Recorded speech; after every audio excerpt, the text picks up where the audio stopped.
Happy New Year, YouTube. It's Fred from Clunie Garage. In today's video, we're going to do a 100-day review on that. Let's get there.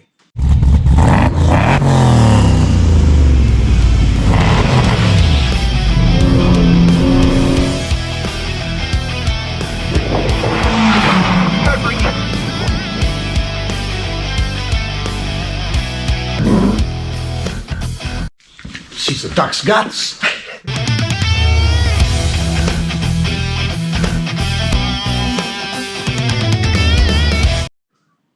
So here it is, the 2020 Tony Kart 401R racer with a 125 Rotax Senior Max Evolution engine, two-stroke in it. As you can see here, Fred is putting it through its paces here on the track. That's in unrestricted guise, and we'll talk more about restriction and unrestriction in a second. But in 100 days, you get a very good feeling of how the kart behaves, how it performs, and all the pros and cons.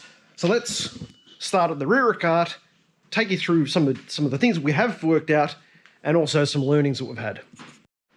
Before we start talking about pros and cons, it's a fair thing to say that after 100 days, you definitely get to feel the kart out. And we've done probably 7 very spirited track day sessions. Each time, we've done in excess of 30, 40 laps. So I think we're in a pretty authoritative space to be able to give you guys a good review of what's working and what's not. So first of all, you can't see too much damage, which is a good thing, but we have come off the track about half a dozen times. And that's through driver error, cold tyres, not knowing the track, all sorts of things, but no major panel damage or anything.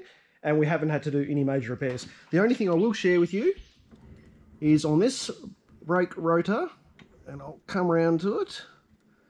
I took a massive nunger by hitting a concrete curb. There it is there. And that was not good fun. That made a nasty noise as well and gave me a bit of a fright. But that was coming off backwards off the straight into a concrete ripple strip. And yeah, it took a big chunk out of the rotor. So, but apart from just some wear and tear on the bottom of the seat, running the curbs and things like that, the bottom of the chassis looked really good after 100 days, sorry. Okay, so let's start talking about the maintenance side of things. So after you've owned the kart for 100 days, you get pretty used to greasing this chain, and we do a 2-step process. We'll take you through that. So when we're cleaning the chain, we're using the Motul chain clean first, wiping that off, getting all the debris off, and then hitting it up with the Motul chain lube as well. So that's important for every single session that you actually go out. Okay, tyres are actually wearing really, really well. You see they're not getting too much sort of heat scarring on there. They're blistering up a little bit on the inside there, which is good. But overall, after, this sort of tracks that we've done, it's a fairly smooth track at Canberra where we race. But these tyres are going pretty good. So after 100 days and half a dozen sessions, that's what your tyres should look like. So that's pretty good. First issue we've encountered was a cooling issue. We went out and this is just the last sort of very spirited day that we did. It was quite hot. It was in excess of 30, 33 degrees. And after one session, I came in and I could just feel on my right-hand side here, I could feel some warmth from the engine. I looked at the data log and I was getting up to 70, and it's never done that before. And we'll take you through the Mychron and all the heat settings as well. But yeah, it was particularly strange that happened. Anyway, I went out again, and I should have actually checked the top of the radiator cap. Went out again, and I looked at the data log, and it said 98. So we stopped racing at that point, and we've also since topped up our radiator with coolant. We had distilled water before, so very simple drain plug down here, drop the distilled water out. Now, obviously, we're not going to be racing in a division where we have the coolant. It's just for protecting our engine. And I actually think that our radiator, because of the heat, must have been dropping a little bit, and then just more and more spirited driving, it just got a bit hot. So that's okay. That is now fixed. So after 100 days as well, you'll notice that the fuel tank starts to get a little bit of discoloration as well. And your Tony Kart sort of stickers here might start bubbling as well, particularly if you actually don't do your fuel up correctly.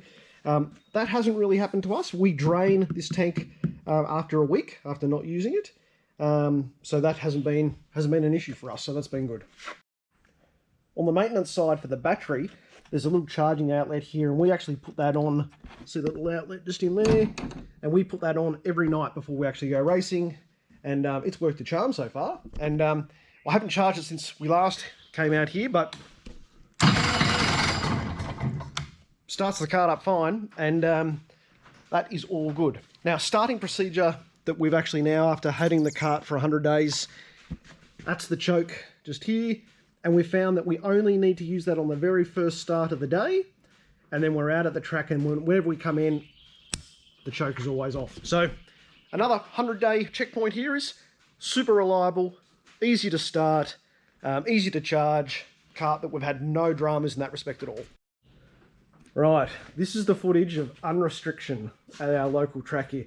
And this thing is an absolute handful to drive, particularly for if you don't know the track, and if you don't have your tyres and stuff set up. So that was running a 53-second lap there. I've since got it down into the low 52s. But look at that, just mass sort of understeer and then oversteer flicking in and then off the power, and it gives you a real fright, this thing. So it's all good though. So my number one tip here after 100 days is that I would actually take your restrictor, I would leave it in and don't have it out. Take it out when you're actually running the engine in, and that's what we did. But if you're going to get some good lap times and you're still learning your kart, I recommend putting the restrictor back in, and that way the kart isn't driving you and you're putting all the power into the kart. Talk about tyre wear. Tyre pressures is another interesting thing after 100 days. So we went out there, and I think they were set at 20, God forbid. We then started talking to a few other people at the track and looking at what their settings were, and then we came down to about a 14. But there are some people out there running 10s, 12s, and even 8s. We are going to keep experimenting because we've got a lot more time left in us as drivers. But yeah, I think the moral to that story is don't obviously believe everything you read. It's all about you trialing and driving and working out what tyre pressures work for you. So for us at the moment, they're set at 14 hot, and that seems to be working for us because my lap times keep coming down. So speaking of lap times, and this is the beauty of these Mychrons, is they capture all the data. My best lap time so far is a 52.57 in restricted format. So if you go on and have a look at that there, and getting a top speed of about 97 off the straight, and sector for sector, it's fairly consistent. And even the theoretical best lap time is a 52.53. And you see that's fairly consistent. One sort of awful lap in the middle there, but from the get-go, I'm seriously getting into the 52s now.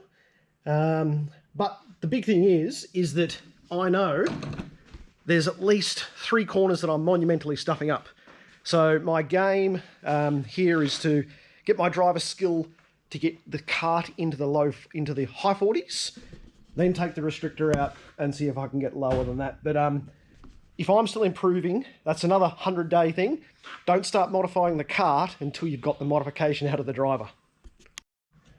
So verdict after the 100 days, just what the thumbnail says. It's simply awesome. And this motor is the same way I used to race in the Middle East, but this chassis and the way the Tony Kart looks and feels and performs, I cannot fault it. So this has been one of the best decisions we've ever made, and we'll talk about getting into karting and what platform you should choose. But my 100-day experience with the Rotax, apart from a little overheating issue that was probably more driver input error and maintenance than actually the Rotax's fault, the performance on the track, the reliability, the handling, this thing it's been a 10 out of 10. As I said, I cannot fault it. So 100-day review, if I were you, go get one.